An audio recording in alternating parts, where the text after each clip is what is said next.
供應鏈與物流優勢，內地物流網絡不斷完善，像武漢依託花湖國際機場等交通樞紐，構建起新包郵區，貨物可從海外直接抵達武漢，在當地完成清關、入庫等流程後發往全國，綜合運輸成本能減少15%至30%。南沙區打造的全國最大進口冷鏈查驗平台，通過前港後倉模式和關企聯動，實現貨物一鍵通關一體化運營，縮短了集裝箱使用時間，減少了堆存期和打冷費用，為企業節省成本，進而使商品價格更具優勢。商家競爭激烈，內地市場規模大，人口眾多，跨境電商等領域商家數量眾多，競爭激烈。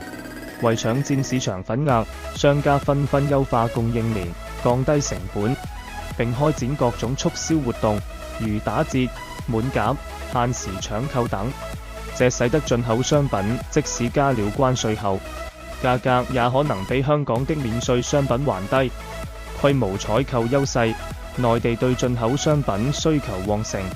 進口量大，一些大型經銷商能進行批量採購，具有較強的議價能力，可以從製造商那裡爭取到更低的採購價格，從而降低商品成本。香港消費水平高，香港整體消費水平偏高，物價也相對較高，這在一定程度上會推高進口商品的售價。而內地雖然對進口商品徵收關稅和增值稅，但由於其他方面的成本控制較好，部分商品價格反而更有競爭力。